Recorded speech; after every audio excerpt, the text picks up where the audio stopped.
The door slammed shut behind my husband, Mark, his suitcase wheels scraping against the porch like nails on a chalkboard.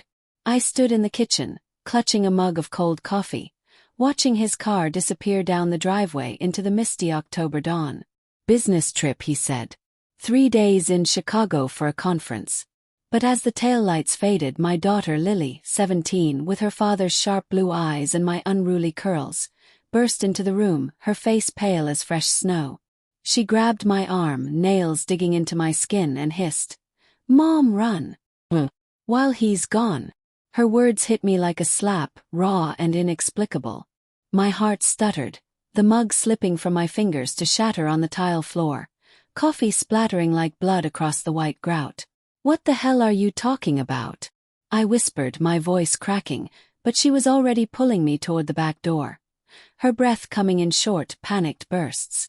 The air in the house felt thick, suffocating, the familiar scent of Mark's cologne, sandalwood and citrus, lingering like a ghost. I yanked my arm free, confusion morphing into a hot surge of anger. "Lily, stop. You're scaring me. What's going on?" She froze, her eyes darting to the windows as if expecting him to reappear. The kitchen clock ticked relentlessly, each second amplifying the silence. Finally, she collapsed into a chair, burying her face in her hands. "He's not who you think, Mom. God, I found out last week. I overheard him on the phone. He's been lying. About everything." Denial crashed over me first, a tidal wave of disbelief. Mark.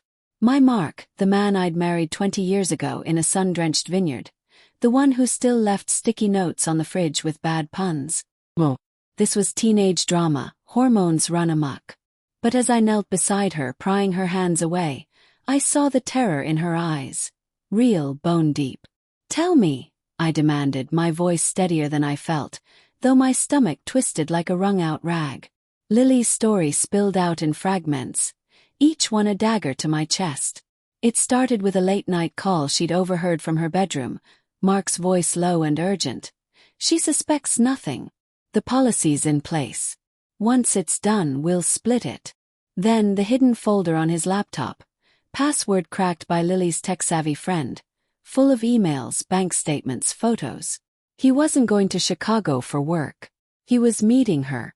Amanda, his assistant, the perky blonde with a perpetual smile who joined his firm 2 years ago. But it wasn't just an affair. No. That would have been too simple, too forgivable in the twisted calculus of betrayal. They'd been siphoning money from our joint accounts, forging my signature on life insurance policies worth millions. Mark had upped the coverage 6 months ago, citing peace of mind. And the worst, whispered plans in those emails about an accident. A staged car crash, perhaps, or a fall down the stairs. Natural causes, he'd written. No loose ends. Lily had printed it all, stashed it in her room, waiting for the right moment. His absence, to warn me. Humiliation burned through me like acid, scorching every memory. Our anniversary dinner last month, where he'd toasted to forever. His hand warm on mine. The family vacation to the lake house, where he'd laughed with Lily over Esmeralda. Facet. Heartbreak followed, a hollow ache that made my chest cave in. I'd given him everything.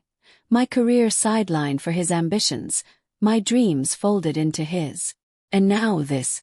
Resentment bubbled up, bitter and black, obsessing over every slight I'd ignored. The late nights, the secretive texts, the way he'd pull away when I reached for him in bed. But doubt crept in, insidious. Was Lily exaggerating? Kids did that. Maybe it was a misunderstanding. I paced the kitchen, the shards of the mug crunching under my sneakers, each step a reminder of the mess. The house felt alien now, the polished hardwood floors cold and unforgiving, the photos on the walls, us smiling at graduations, weddings, mocking me. I grabbed my phone, fingers trembling as I scrolled through our texts. His last one. "Love you, babe. See you soon." Bile rose in my throat. "Lily, show me," I said, my voice flat, resolve hardening like ice. She led me upstairs to her room, the stairs creaking under our weight, each groan echoing my fracturing world. Her laptop glowed in the dim light filtering through the blinds, casting shadows that danced like accusations. The files opened. Emails dated back years, photos of Mark and Amanda in hotel lobbies, laughing, intimate. Bank transfers to offshore accounts. And the policy, my name, my life, quantified in dollars. Anger ignited then, a wildfire raging through my veins. How dare he?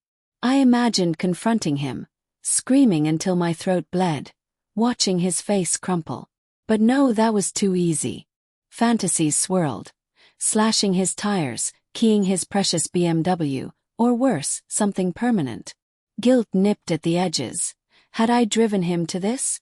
My nagging about his hours, my weight gain after Lily's birth. Well, screw that. This was on him.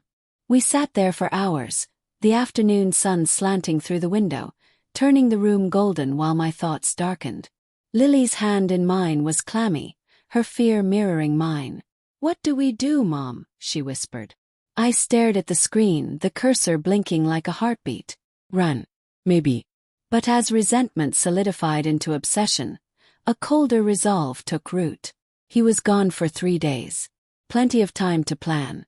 "We don't run," I said finally, my voice steady, though inside moral conflict churned, revenge or justice. "We fight back." That night sleep evaded me. The bed felt vast and empty, the sheets tangled around my legs like restraints. I replayed every moment of our marriage, dissecting it for clues I'd missed. The way he'd insist on handling the finances, his surprise gifts that now seemed like guilt offerings. Heartbreak twisted into fury, then doubt again. Could I really destroy him? He was Lily's father after all. But then I'd think of the accident, and cold rage would win. By morning, the house hummed with unnatural quiet, the fridge's low buzz the only sound. I made coffee, the steam curling like smoke signals, and called in sick to work. Lily skipped school, her eyes red-rimmed from crying. We pored over the evidence, printing more, hiding copies in safe places. Dialogue flowed in hushed tones. "Mom, what if he finds out?" she'd ask, voice trembling. "He won't," I'd reply, forcing confidence, though fear gnawed at me. "What if he returned early?" Subtle hints of my plan emerged slowly. I researched online. Anonymous tabs on divorce lawyers, asset freezes, even reporting fraud. But deeper, darker searches. How to trace hidden accounts, how to expose affairs without backlash. Obsession gripped me. I barely ate, the kitchen counter cluttered with untouched sandwiches. The air grew stale, heavy with unspoken tension. On the second day, Mark called. My phone vibrated on the table like a live wire. Lily froze, her spoon midway to her mouth in a bowl of cereal. I answered, voice honey-sweet. "Hey, honey. How's Chicago?" His laugh crackled through the line, warm and familiar. "Boring without you. Miss me?" "Always," I lied, my grip tightening until my knuckles whitened. We chatted about nothing, the weather, his meetings, while inside suppressed rage simmered. "Love you," he said before hanging up. I wanted to vomit. That call fueled me. I drove to the bank, the autumn leaves crunching under tires, the wind whipping through the cracked window like a warning. Inside, the fluorescent lights buzzed overhead, casting harsh shadows. The teller, a young man with a nervous tick, confirmed the transfers. "Ma'am, these look irregular. We can flag them." "Do it," I said, my heart pounding. First step, freeze his access. But it wasn't enough. Revenge whispered sweeter promises. Ruin him publicly, make him feel the humiliation I'd endured. Back home, Lily waited, pacing the living room where family portraits hung crooked now, as if the house itself sensed the betrayal. "What next?" she asked, her voice laced with a mix of fear and determination. My girl tougher than I knew. "We wait," I said, though planning consumed me. Inner conflict raged. Was I becoming the monster? Guilt over involving Lily, doubt about the fallout. But resentment won, cold and unyielding. As dusk fell, the house creaked with settling bones, shadows lengthening like fingers reaching for me. I sat in Mark's study, the leather chair enveloping me in his scent, rifling through drawers. More secrets. A burner phone, texts to Amanda laced with endearments that twisted my gut. Heartbreak resurfaced, tears blurring my vision. Why her? What did she have that I didn't?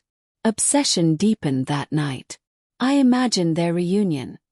His hands on her, whispers of our demise. Fantasies of justice morphed. Not just exposure, but something poetic, something that would make him beg. Moral grayness settled in. Was revenge worth my soul? But as I drifted into uneasy sleep, resolve hardened. He would pay. The third day dawned gray and oppressive, storm clouds gathering like omens. Mark's return loomed, his flight landing that evening. The house felt like a pressure cooker, every tick of the clock building suspense. I'd barely slept, my mind a whirlwind of plans and doubts. Lily hovered, her anxiety palpable, picking at her nails until they bled. "Mom, are you sure about this?" she asked over breakfast, the eggs congealing on our plates. I nodded, though fear clawed at me. What if he sensed something? "It's the only way," I replied, my voice a mask of calm. Inside, guilt warred with resentment, dragging her into this, risking everything. But the betrayal's sting was too fresh, the humiliation a constant burn. We spent the morning executing the quiet strategies I'd devised. First, the lawyer. A discreet call from a coffee shop downtown, the aroma of espresso grounding me amid the chaos. "Gather evidence," she advised, her tone professional yet empathetic. "We'll hit him with fraud charges, asset seizure." But that was the legal side, the clean one. My fantasies ran darker. Expose the affair to his colleagues, Amanda's husband, the world. Back home, I hacked into his email. Password guessed from our anniversary date, the irony bitter. I forwarded everything to a burner account, screenshots piling up like ammunition. The keyboard clicks echoed in the silent study, each one a step toward vengeance. Sensory details assaulted me. The faint musty smell of old books on his shelves, the cool metal of his desk lamp under my palm. Felt invasive, thrilling, wrong. Doubt crept in during lulls. Was I overreacting? Memories flashed. Our wedding vows, Lily's birth, quiet evenings on the porch swing. Heartbreak softened the edges of my anger, but then I'd reread an email. "She's expendable," an obsession reignited, cold resolve pushing me forward. Lily helped, her youthful energy a counter to my exhaustion. "We could just leave," she suggested once, eyes pleading. "Start over." "No," I snapped, regret immediate. "He doesn't get to win." Our dialogue revealed layers. Her fear masking resentment toward her father, my fury hiding guilt over failing as a mother.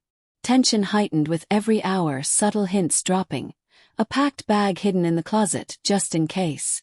By afternoon, the storm broke, rain lashing the windows like accusations.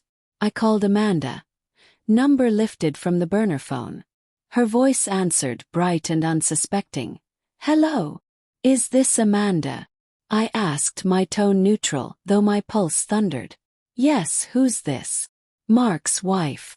Silence stretched, thick and telling. "I know everything." She gasped, a small, pathetic sound. "It's not what you think." "Save it." I cut in, suppressed rage leaking through. "He's planning to kill me for the money. You in on that too?" "What?" "Well," he said. "He said you'd divorce him anyway." Manipulation dripped from her words, but cracks showed. Fear, perhaps regret. "Please don't tell my husband." I hung up, a savage satisfaction blooming. Seed planted. Now wait for it to grow. Mark texted mid-afternoon. "Landing soon. Can't wait to see you." My reply. "Me too." Lies mirrored lies. As evening fell, the house darkened, lights flickering in the wind. Lily and I waited in the living room, the air heavy with rain-scented humidity. Headlights pierced the gloom, his car. My heart seized, fear mingling with anticipation. He entered, dripping wet, smile wide. "Honey, I'm home." He dropped his bag, arms open. I stood, forcing a hug, his wet coat soaking my shirt. Welcome back. Up close, his eyes held no guilt, just fatigue. Layered deception, his now mine. Dinner was tense, small talk strained. How was the trip? Asked, fork scraping the plate. Good. Productive. He glanced at Lily, who avoided his gaze. Everything okay here? Fine, she muttered, excusing herself early. Alone, he reached for my hand. Missed you. Humiliation surged. How could he touch me after? Pulled away. Mark, we need to talk. His brow furrowed, confusion feigned. About what? I laid it out, voice steady. The emails, the money, the plot. His face drained of color, denial spilling. It's not true. Lily must have misunderstood. But evidence silenced him. Printouts slapped on the table. You bastard, I whispered, tears hot. Why? He crumpled, head in hands. It was a mistake. Manda. She pushed me. The money was for us, to start over. Liar. Rage boiled over. You were going to kill me. No. Scare you maybe. For the insurance. Moral complexity emerged. His desperation from debts I'd ignored. His affair born of loneliness. But justification rang hollow. The confrontation escalated, voices rising. I loved you, he shouted. Loved. Heartbreak cracked me open. You destroyed us. Lily burst in, phone in hand, recording everything. It's over, Dad. He lunged for it, but I blocked him, adrenaline surging. The scuffle was brief, chaotic. Furniture tipping, rain pounding outside like applause. In the melee, he slipped on the wet floor, head cracking against the counter. Blood pooled, dark and viscous. Panic hit. Accident or intent? I hadn't pushed him. Had I? He groaned, alive but dazed. Lily called 911, her voice hysterical. As sirens wailed closer, I knelt beside him, whispering, This is your accident. The twist. Not my revenge, but fate's. Police arrived, statements taken. His confessions tumbled out in delirium. Affair, fraud, plot. Arrest followed, Amanda implicated. In the aftermath, guilt consumed me. Had I orchestrated it? But as Lily hugged me, whispering, We're free, poetic justice settled. Revenge unintended but sweet. Yet the moral gray lingered. Was I any better? The house, once a prison, now echoed with uneasy peace. Betrayal birthed vengeance, but at what cost?